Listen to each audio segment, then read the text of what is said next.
Teknologi digital telah banyak menciptakan peluang lapangan pekerjaan, dan di era digital yang serba digital, banyak peluang bisnis dan karir yang bisa dilakukan dengan kreativitas kita.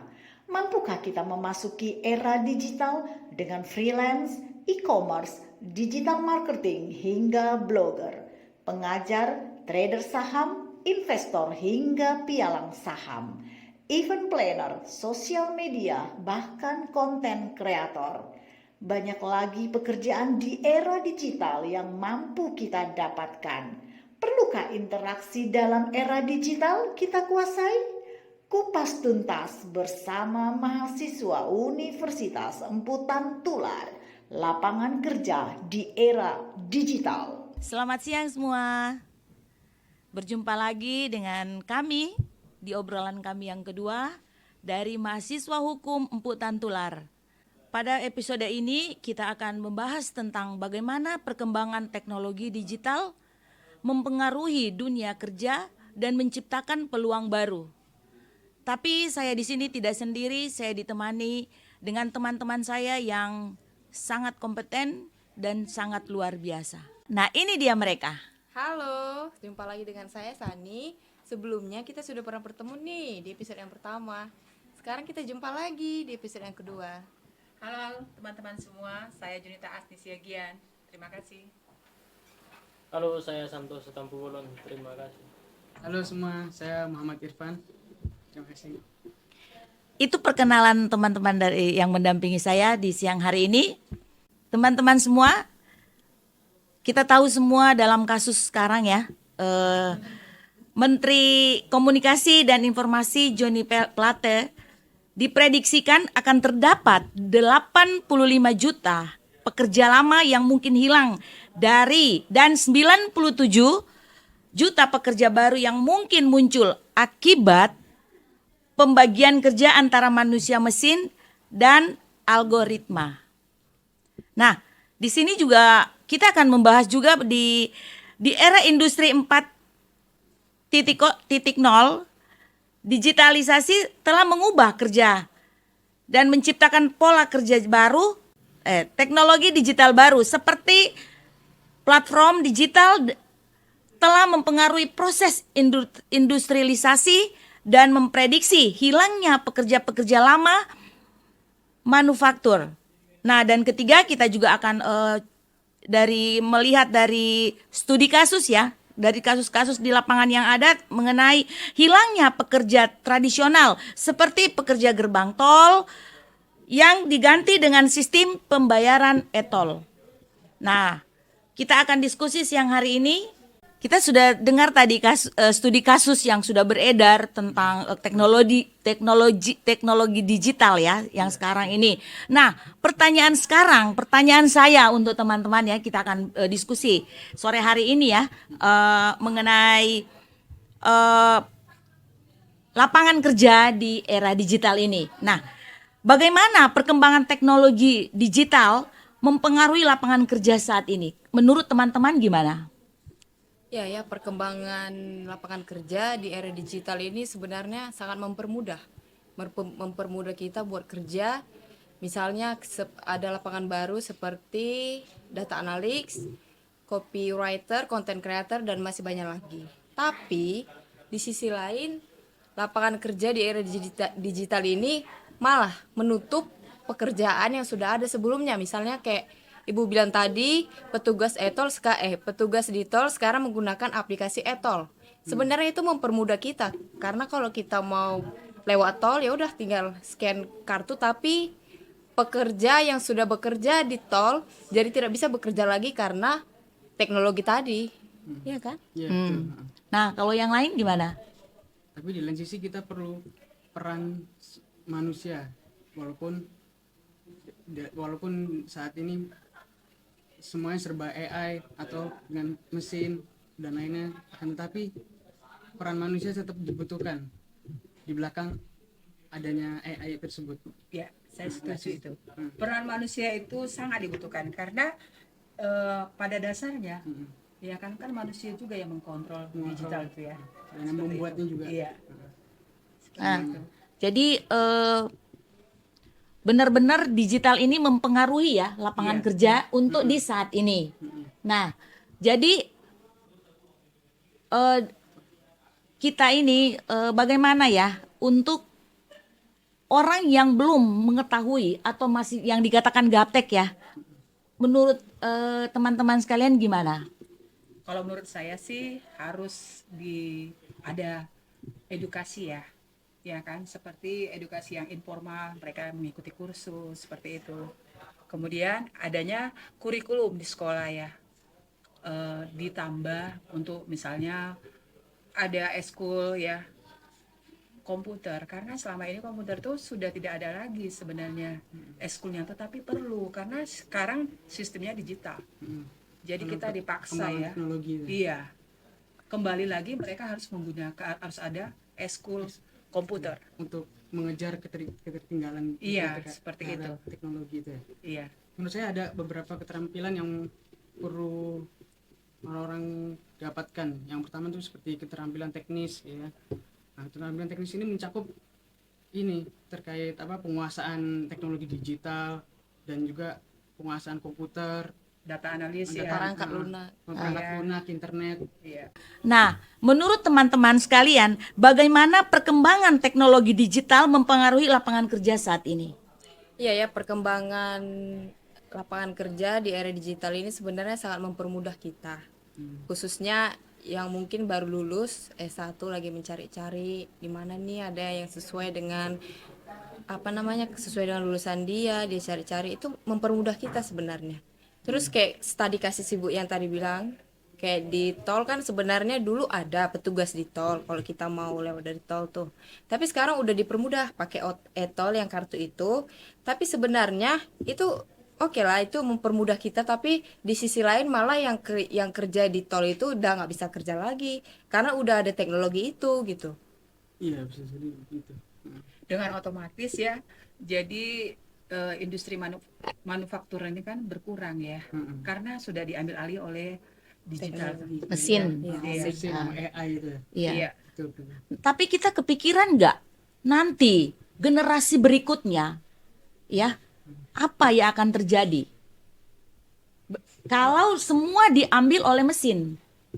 Nah, bagaimana ini generasi berikut untuk bisa mendapat pekerjaan? Iya, perlu ada. Berarti nganggur dong.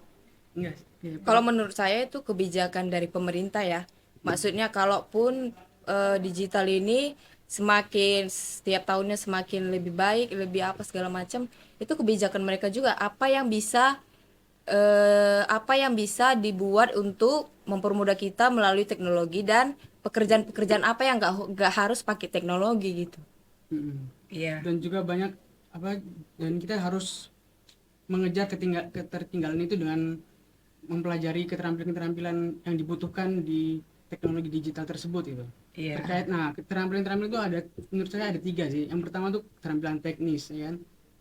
Kedua keterampilan analistik. Yang ketiga keterampilan interpersonal. Nah, keterampilan teknis ini mencakup beberapa poin. Yang pertama tuh penguasaan teknologi digital, penguasaan komputer, penguasaan software, internet, nah dan lain sebagainya kan. Itu sangat perlu sekali untuk Generasi setelahnya ini harus lebih menguasai gitu. keterampilan tersebut. Dan kemungkinan kalau setuju nggak teman-teman, mungkin next di generasi berikutnya yang tidak memakai digital mungkin ya seperti Generasi Y, iya, generasi ya, X ya. mungkin dengan seperti panti jompo ya, karena kan mereka itu lebih dari hati ke hati ya. Bagaimana seorang perawat kan tidak mungkin pakai mesin. Iya. Betul tidak? Mungkin kalau di kedokteran itu masih harus pakai mesin Iya, pakai untuk pemeriksaan. Tetapi pada waktu psikologi ya kan, orang tuh perlu dengan pendampingan. Mungkin seperti itu gitu ya. Berarti generasi berikutnya lebih lebih bijak dong, lebih bijak menggunakan dan mengetahui mana jurusan mana yang harus saya ambil. Dan juga mungkin ya, menurut saya bagaimana ya, apa setuju nggak teman-teman? Sekarang nih kan berarti udah apa ya, untuk digital ini sudah hampir semua gitu loh ya. Semua tukang sayur aja tahu gitu ya, udah ngerti lah.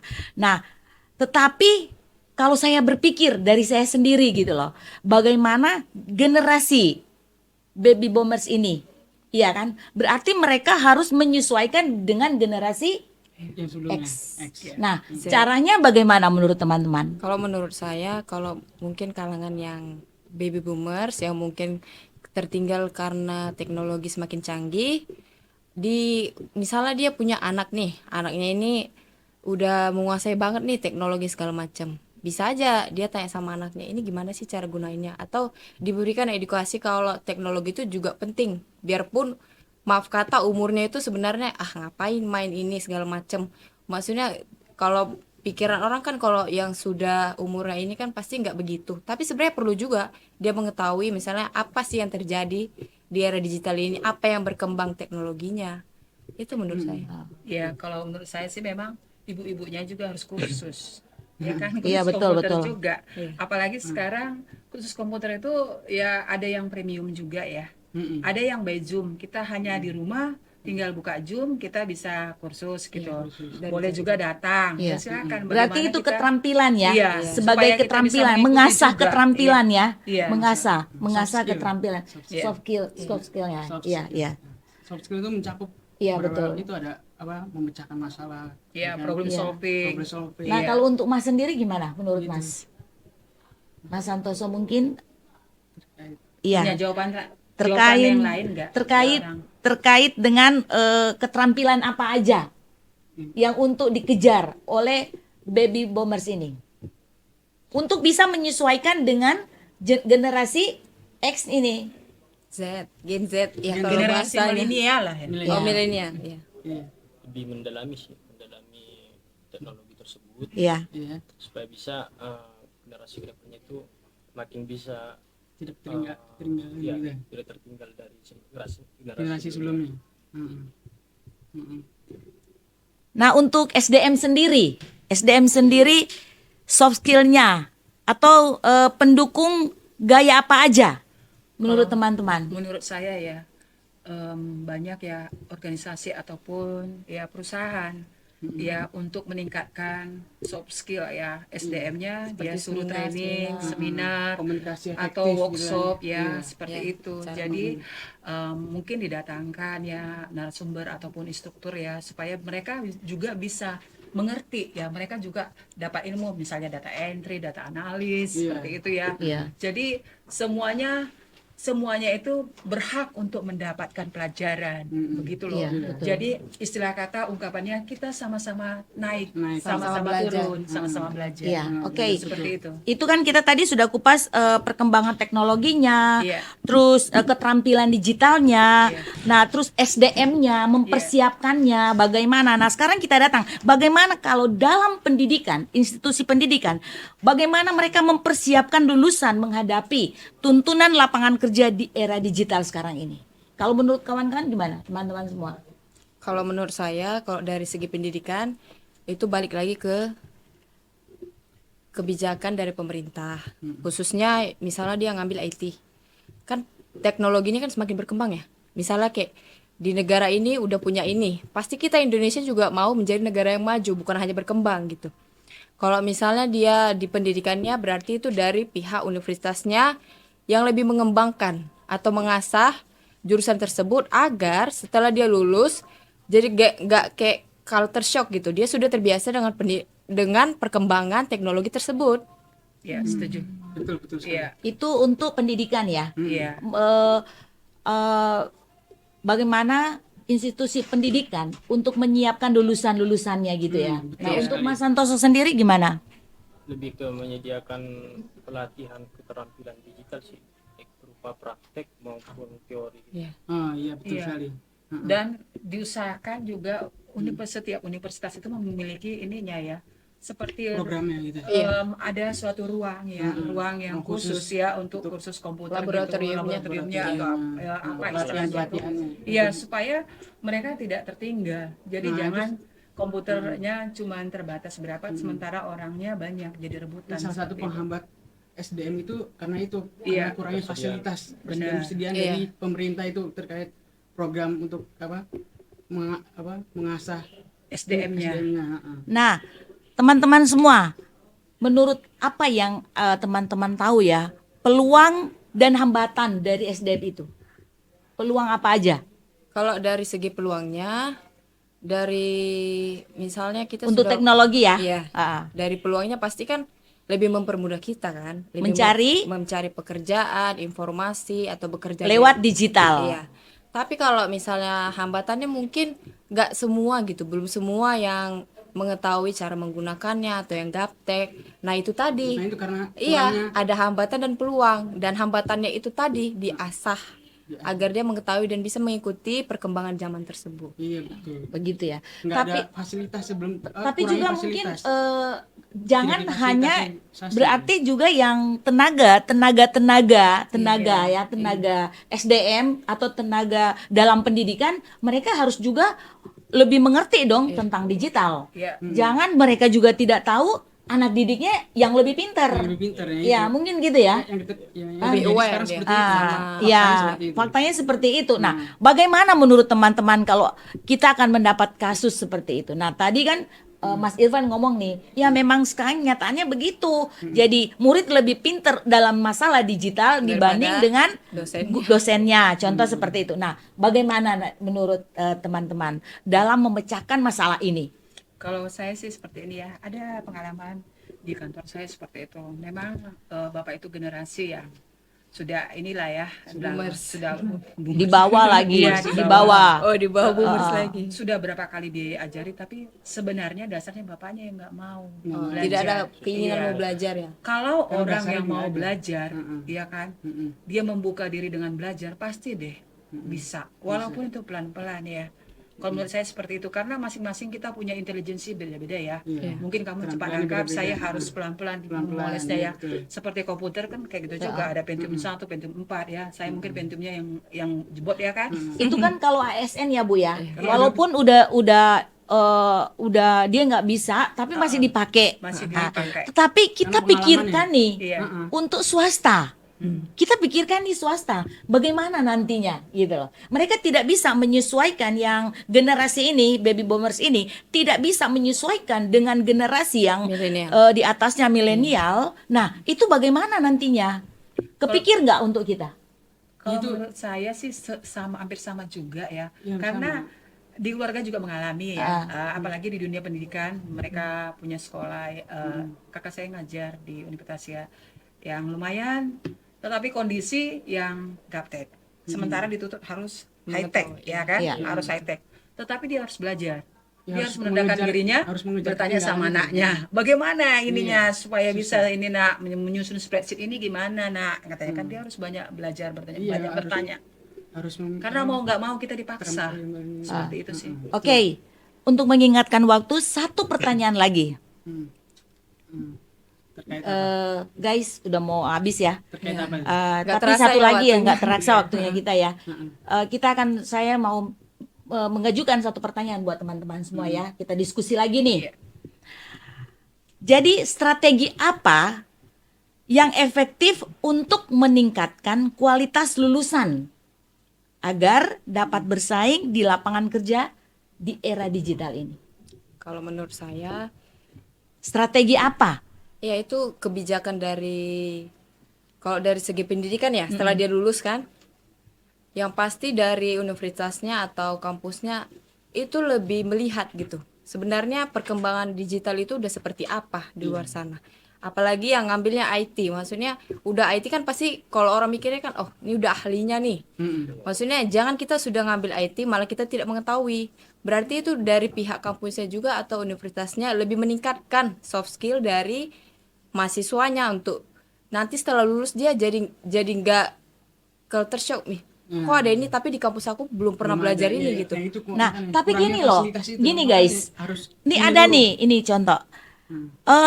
Dia ini kan sebenarnya dia nggak bisa untuk di bagian digital.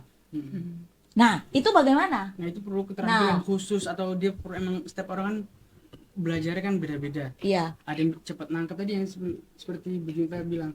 Jadi setiap orang pribadinya beda-beda cara menangkap, cara apa belajarnya itu. Harus ada yang sabar, pelan-pelan, ada yang bisa cepat nangkap, dan Ada yang beberapa harus berulang-ulang Oke, kali, berulang ada kali. yang Iya. hanya sekali tetap Guys, nangkap, bisa ya. seperti Gini, itu oke. ya.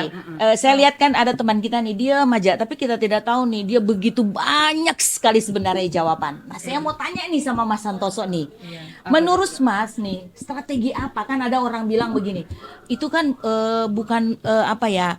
Sebenarnya tuh aku bukan dibilang sekarang tuh istilah sekarang tuh bukan ininya saya loh di situ. Bukan gitu. passion saya. Bukan passion bidangnya. saya loh di situ. Tapi kok orang tua saya maksakan nih, karena dari sekarang nih zaman Tuntutan digital keadaan. dituntut dengan keadaan. Nah, Mas Santoso, menurut Mas Santoso, nih ya, strateginya? strateginya apa? Anak ini bukan di situ fashionnya, ya.